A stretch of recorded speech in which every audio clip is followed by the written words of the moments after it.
Fake news aí já vem do termo em inglês, né? Fake. Mentira, né? Já ouvi falar, já recebi, nunca compartilhei. A evidência e o absurdo são primos carnais. Essa frase, escrita por Pechet em 1976, para pensar o funcionamento da ideologia nos discursos, nos diz muito sobre o funcionamento das fake news no momento atual. Aquilo que pode soar absurdo para mim pode ser tomado como óbvio e evidente para você. Mas por que isso acontece? Justamente porque todos nós acreditamos, nos identificamos com determinados sentidos e recusamos outros.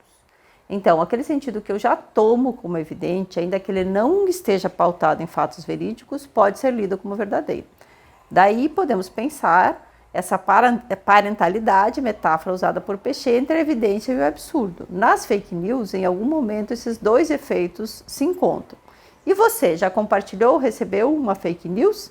Vamos ouvir o que dizem nossos entrevistados sobre isso.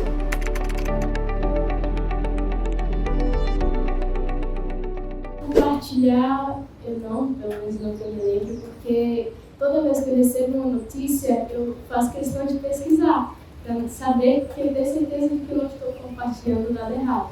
Mas receber fake news eu já recebi de monte. Já ouvi falar, já recebi, nunca compartilhei, porque geralmente eu sou muito pé atrás, então eu busco validar as informações para ver se estão tudo certinhas. E é algo recorrente, não se tem muito o que fazer, porque a desinformação é contínua. Já recebi e compartilhei. Na época não teve uma repercussão tão grande, mas que é um atraso. Olha, eu sou o tipo de pessoa que eu não sou muito de corrente, sabe? Toda vez que eu vejo assim, uma coisa se espalhando muito, que eu vejo, não sei se isso é verídico, eu simplesmente deixo passar. Eu também não sou aquele cara de confrontar, sabe? De para de fazer isso. Não, eu simplesmente deixo e ignoro isso aí, porque não sei se é realmente verdade, então eu só deixo passar. As fake news, embora carreguem em seu nome o efeito de novidade, elas não são uma criação atual. Existem desde a antiguidade, conhecidas como boatos, fofocas. Mas o que chama a atenção no momento atual é o seu crescimento, a facilidade de propagação e as consequências que elas podem ter. Precisamos primeiro entender que as fake news viralizam nas redes a partir de sites criados para atrair o maior número de visitantes, os quais podem se transformar em propagadores desse conteúdo falso, o famoso boato. Mas com efeitos muito mais devastadores, já que criam uma grande corrente de notícias falsas, com características muito mais próximas da realidade do que o antigo boato. A facilidade de se produzir e reproduzir essas notícias no meio digital é tão alarmante que foram criados projetos para verificar a sua veracidade. Esses projetos contam com a colaboração de diversos meios de notícias tradicionais. Mas e por que é tão fácil essa disseminação de conteúdos falsos nas redes? Existe todo um aparato técnico envolvido nessa divulgação em massa das fake news no ambiente digital. Por um lado, a gente tem a parte técnica dos perfis robôs, que divulgam em massa um mesmo discurso. Eles são programados para responder a determinadas palavras, produzindo o efeito manada. Replicam tanto um mesmo comentário, até isso colar como a verdade, ainda que muitas vezes a palavra e ou a pessoa atacada nada tem a ver com o que se diz sobre ela. De outro, temos os humanos acreditando na verdade produzida pelo robô, pelas máquinas, também produzindo o efeito de repetição, replicando e repetindo aquelas informações falsas.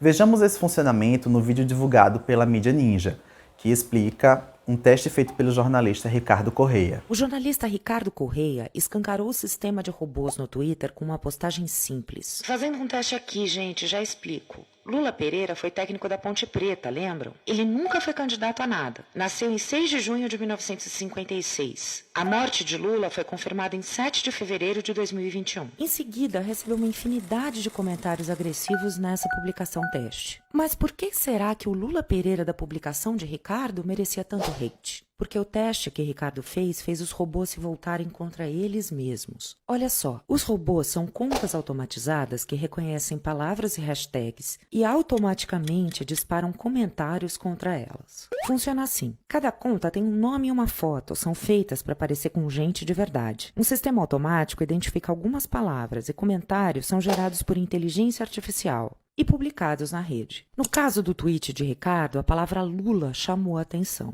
Mas não é a mesma coisa que qualquer um de nós escrever. Ricardo Correia, jornalista, tem um perfil verificado Isso quer dizer que muitos comentários em uma publicação sua são vistos por um número maior de pessoas.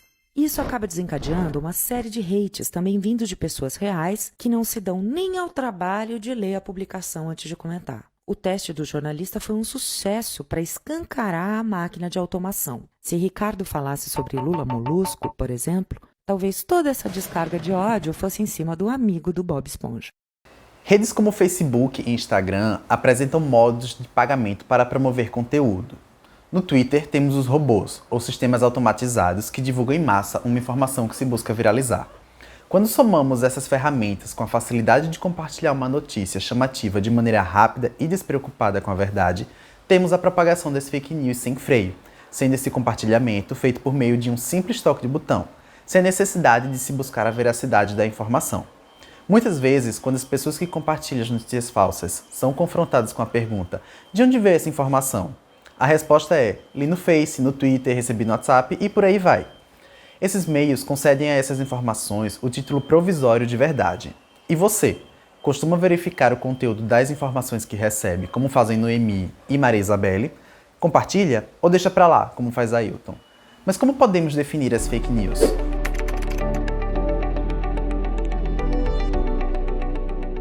Fake news aí já vem do termo em inglês, né? Fake, mentira, né? Nada mais é do que você estar não, vamos falar assim, jornalisticamente falando, em busca da verdade, que seria o correto. Você vai estar alimentando ali uma coisa que é irreal, uma coisa que é inventada, uma coisa que é fantasia. Então, fake news. São notícias falsas, certo? Notícias falsas assim, que na hora que elas são compartilhadas, nós acreditamos que são verdadeiras. E aí nós repassamos elas, e por serem notícias falsas, elas criam ali uma ideia na cabeça de quem leu, e que quando ele vai ver a notícia realmente verdadeira, é totalmente diferente. Uma coisa que é inventada, que é irreal, que é a fantasia, nos diz Ailton. E por serem notícias falsas, elas criam ali uma ideia na cabeça de quem leu, nos diz Caio. Se é inventada e real, porque ainda assim elas produzem uma ideia de verdade para quem lê?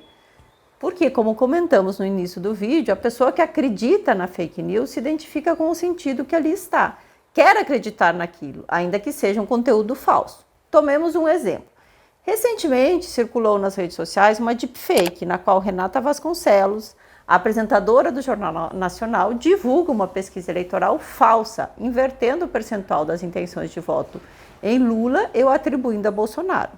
As deepfakes são um desdobramento das fake news e trabalham com um mecanismo ainda mais sofisticado na manipulação da informação, mantendo a imagem original do vídeo e reproduzindo uma voz praticamente idêntica à da pessoa real. No caso deste exemplo que trazemos, há a credibilidade da jornalista âncora do Jornal Nacional, que vai produzir esse efeito de verdade desejado em quem ouve a notícia, sobretudo se esse ouvinte é eleitor de Bolsonaro e acredita que ele vai ganhar as eleições.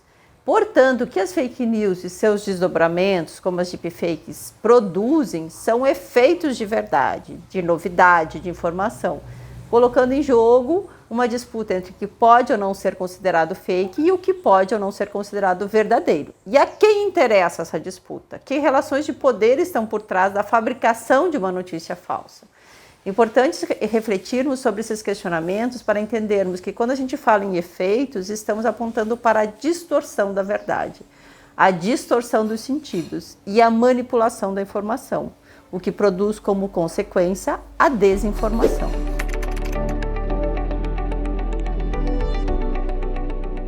Prejudicam principalmente pessoas que não têm escolaridade, não têm certas áreas de conhecimento, por falta de oportunidade muitas vezes. Então elas, por serem pessoas mais humildes, muitas vezes caem em certas fake news por não saberem como ter certeza se aquilo é verdade, não saberem como pesquisar, como reconhecer uma verdade ou uma mentira. Então pode prejudicar sim. Olha, eu acredito que a fake news, quando é uma fake news levada muito a sério, com certeza ela chega a ser prejudicial nesse sentido. Mas a gente também vê muita fake news assim, em tom de brincadeira, né, de zoação. Muito no mundo do futebol acontece isso, no mundo da música também. Fofoca de uma maneira geral, né, rola muito fake news também.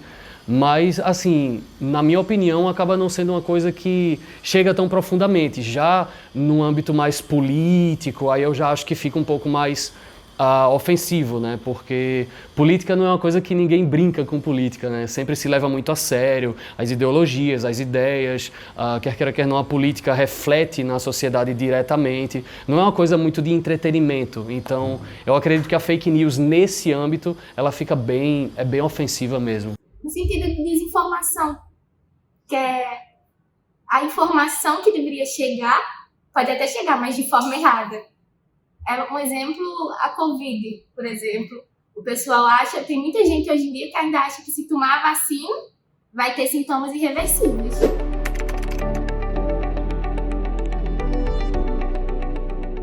Como já pontuamos, as fake news produzem muita desinformação, manipulam os sentidos e buscam controlar a opinião e posição ideológica dos sujeitos. Isso produz consequências em nossa sociedade, em diferentes âmbitos, como dizem nossos entrevistados, no futebol, na música, na saúde e, sobretudo, na política.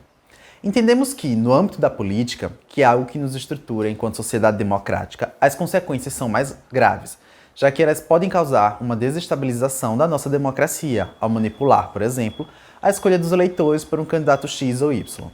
Para fechar a nossa reflexão sobre os efeitos que as fake news podem produzir, vamos escutar o que nos diz uma das nossas entrevistadas, professora de História e Educação Digital, sobre as implicações das fake news na nossa democracia. Discurso de ódio não pode vir de maneira alguma a ser naturalizada. Fake news, desinformação, porque inclusive isso traz implicações de um nível muito preocupante, a ponto de prejudicar não só de forma prática a vida das pessoas, e aí eu estou falando, por exemplo, de uma fake news que é divulgada, sei lá, porque se enganou e falou que de uma determinada oportunidade de trabalho que não existia. Desde uma questão muito mais prática essa, que afeta individualmente alguém ou um coletivo, mas também como esse tipo de discurso